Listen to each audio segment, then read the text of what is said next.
he should go, and when he's old, he will not depart from it. I am very happy that today we are here to start a process of training our kids in refereeing the way they should go, so that when they grow and become like Daniel, they will not depart from the good virtues that they have learned. Amen. Today marks a very important step in our agenda to improve refereeing in this country. And clearly, when you want to build or perhaps develop top talents, you need to spot the talents very early and add value to the talents, just like many of our coaches do. In the same vein, if you want good referees, boys and girls, it's always important for you to start that story very early. Hence, my reference to Proverbs 22:6.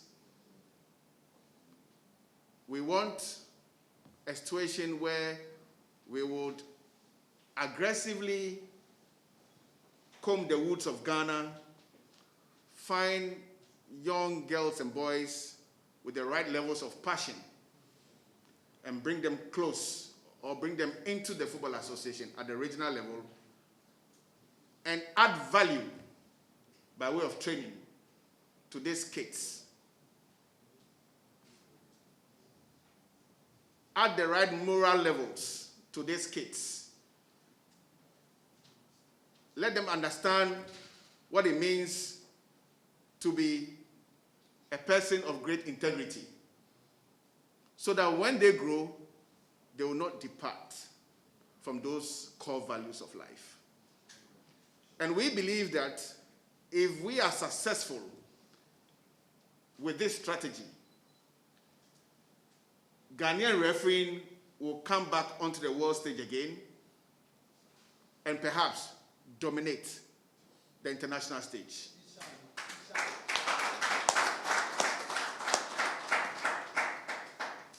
Since we made public our idea of today's event, I've had minimum 112 calls.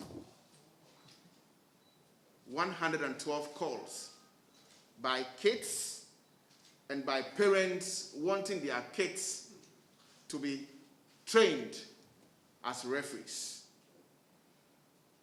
And this is me alone.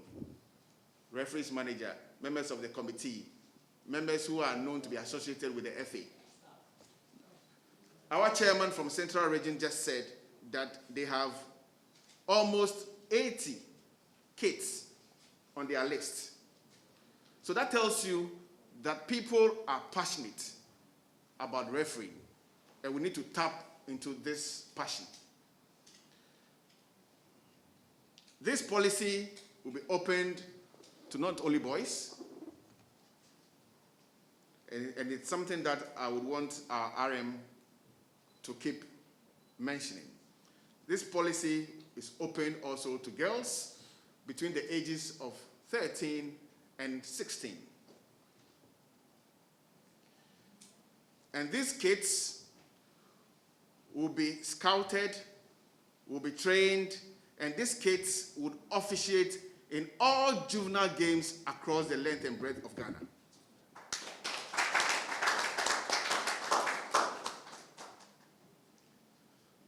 What that means is that when the juvenile season starts,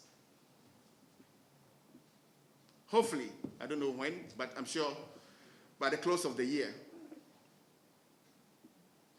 I hope we'll be ready by that time. We should have juveniles being in the middle and being on the lines of all juvenile games in this country. We expect that the referees committees operating under the Regional Football Association will keep a database of all these kids as and when they come through.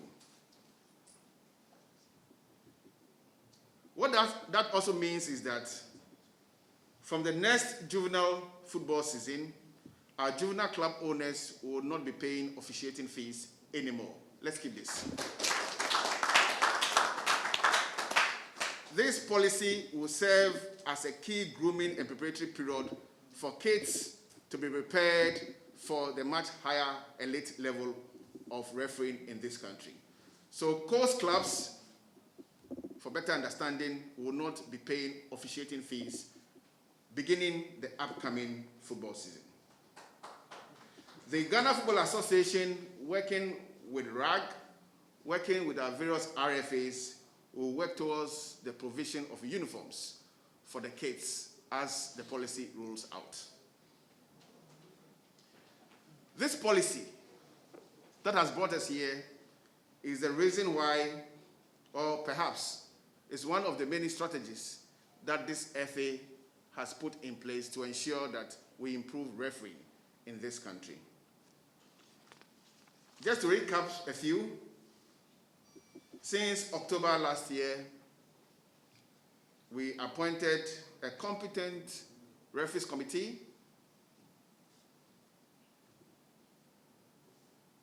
that supervises all refereeing issues in this country. We invested in the training of 311 referees in Kaswa before the commencement of last season. We introduced a new refereeing structure for our football association. We reintroduced the match review panel. Our chairman will say we cleared part of existing debts owed to our referees. I can see him smiling because I know that he's going to ask for more. We improved the general allowances paid to our match officials after games.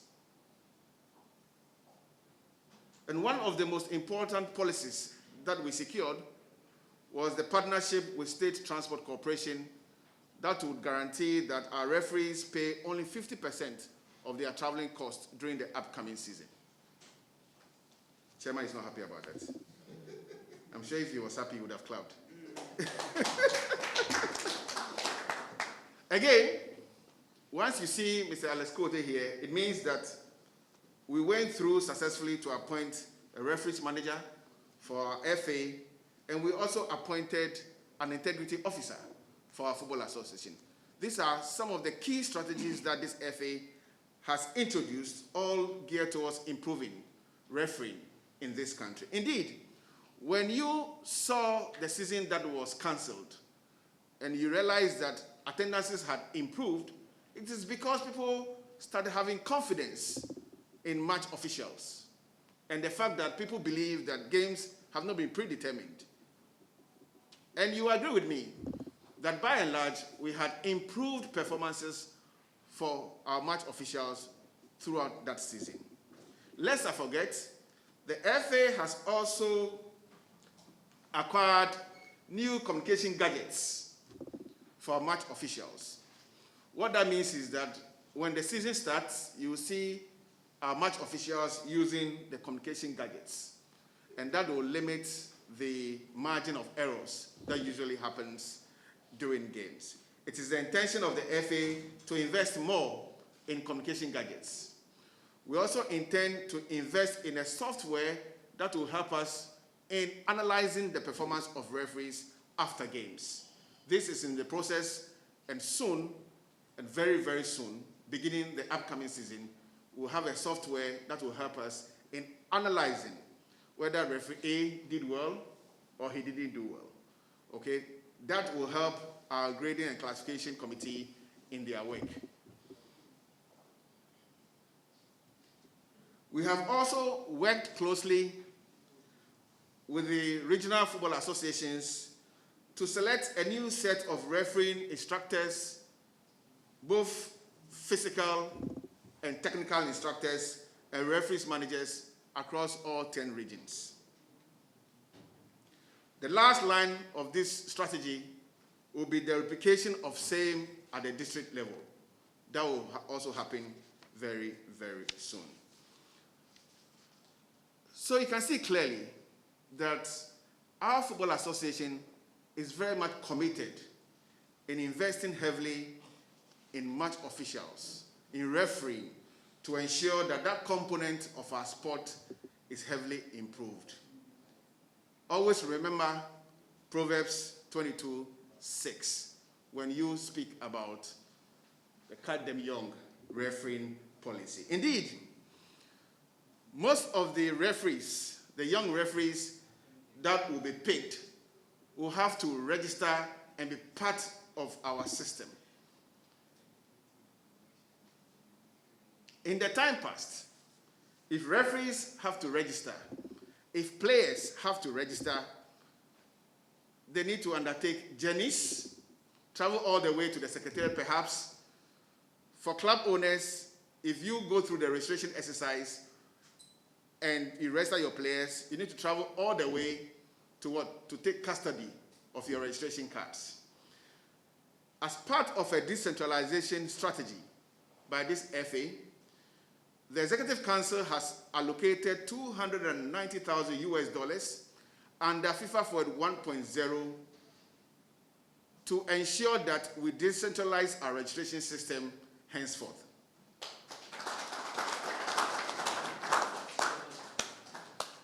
This strategy will see an upgrade in our IT systems of the FA,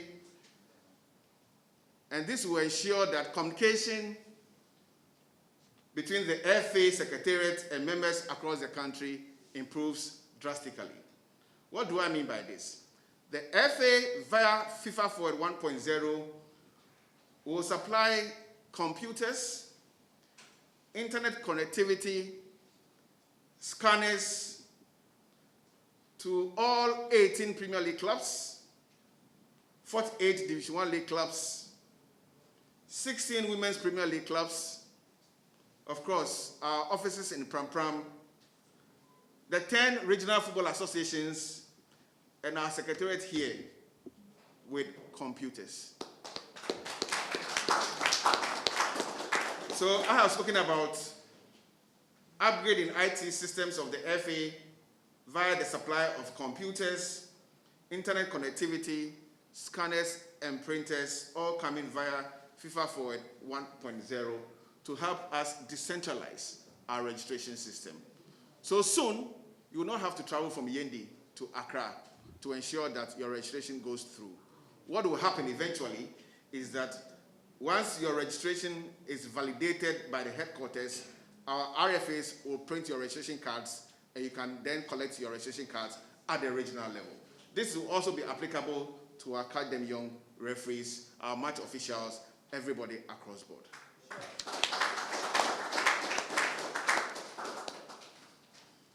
I am extremely happy because I remember some months ago, I started to speak about this centralization of registration.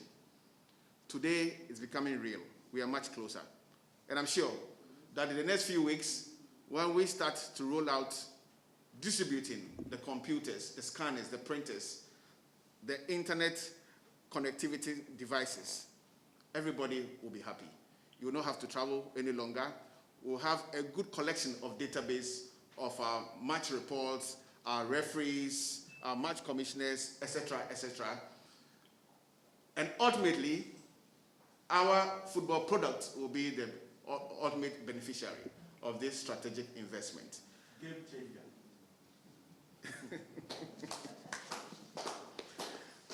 So, on behalf of the Executive Council, I want to thank all of you for coming. This is not my closing remarks, don't worry. I'm just overly excited about the investment that is coming into our game. I thank you so much. God bless us all.